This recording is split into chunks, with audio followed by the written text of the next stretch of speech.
Hello everyone. In this session, we'll discuss I/O programming, that is input-output programming. In various applications, we require reading a file, writing a file, wherein we manage with data streams, wherein we manage with byte streams. We are reading network, we are sending data between two computers, we are sending data to output devices like printers, we fetch the data from input devices.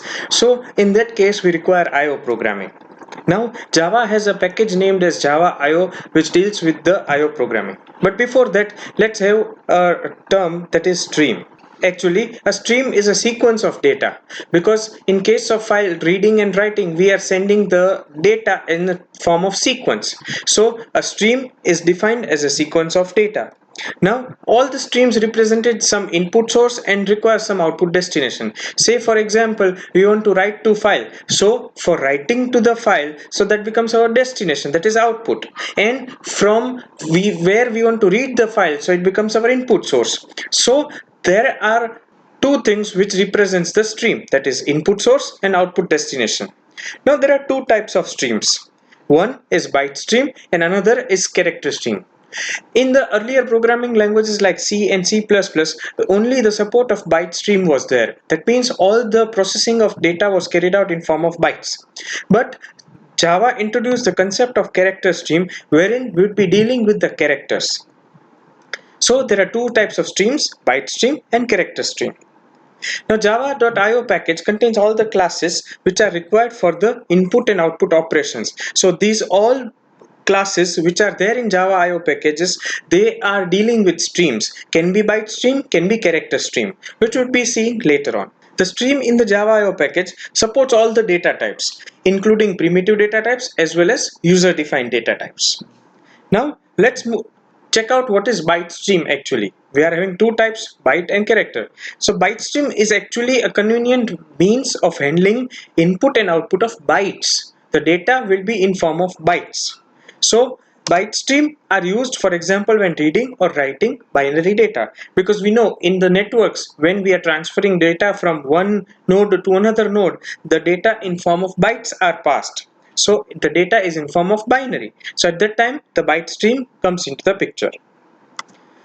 So the classes which are there for byte stream, let's go through them one by one. So the first class which we'll be discussing is FileOutputStream.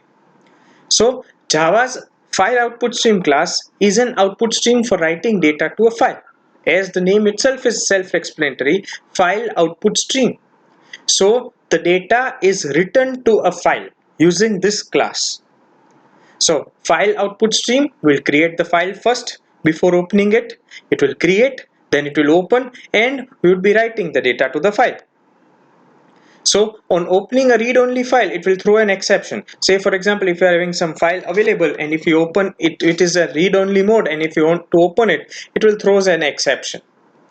So our Java program is there, Java application. The data is in form of bytes and that data is written to file. So using FileOutputStream, a Java application writes data to the file.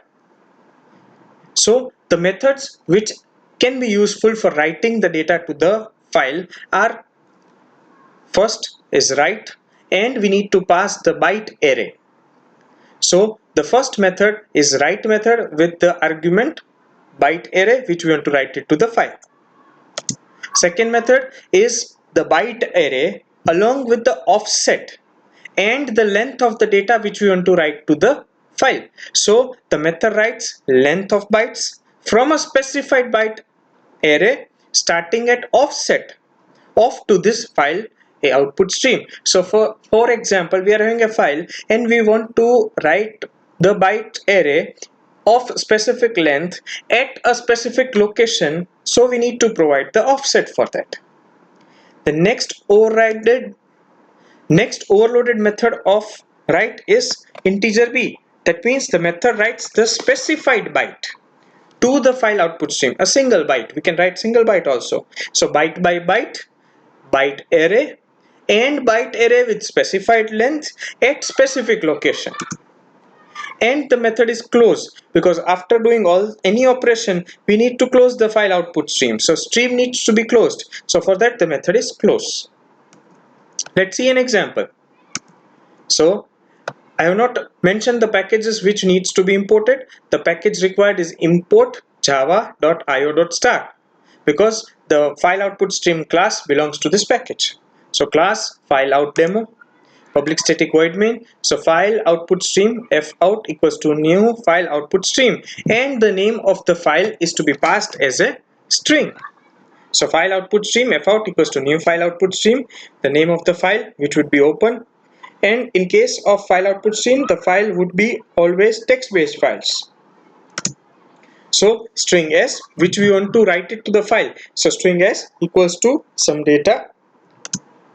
We need to convert this string to byte because file output stream will always take the bytes. So we are having the method of string class which converts our data to bytes. So string s, that is s dot get bytes, will convert our data of string to byte array, and f out dot write b. So the byte array which we want to write it to the file is passed in as an argument to the write method, and it writes the data to the file by means of f out object.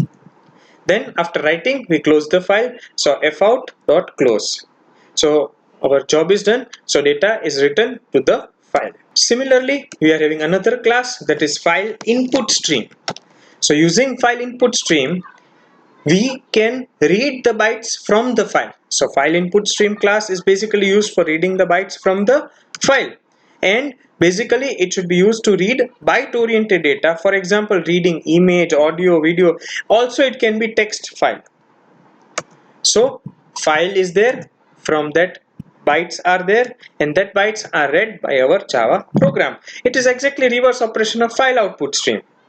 So the methods for file input stream are read, because we would be reading the data from the file. So public int read. So this method will read and will return the integers. So the next byte of data or -1 if the end of the file is reached would be returned to us. Then read the byte array. So once the data is read, would be stored in this buffer, byte array buffer, into which the data is read. So it will return the total number of bytes read into the buffer, or -1 if the data is empty. And the next overloaded method is byte array from the offset of specified length. So where b is the buffer into which the data is read, offset is the start offset in the destination byte array, and the length maximum number of bytes read. So the total number of bytes read into the buffer, or -1. And we can skip the bytes. So the number of bytes to be skipped, say for example from the start point of the file we want to skip few bytes, we can skip them and we can continue further reading the file. So for that we need to provide the number of bytes which we want to skip. So by passing as an argument to the skip method we can skip the number of bytes. And available method, so it will provide an estimate number of remaining bytes that can be read. Say for example we were reading, and in between we want to check how many still bytes are available to read, can be obtained using the avail method. So it returns the number of bytes which are available for reading. And lastly, the close method, similar to our file output stream, wherein we open the file, we close the file. Same way in case of file input stream, we read the file, we close the file. So let's see an example. Again the same package, import java.io.star. So public static void main. Say for example we are having a file abc.txt which we want to read.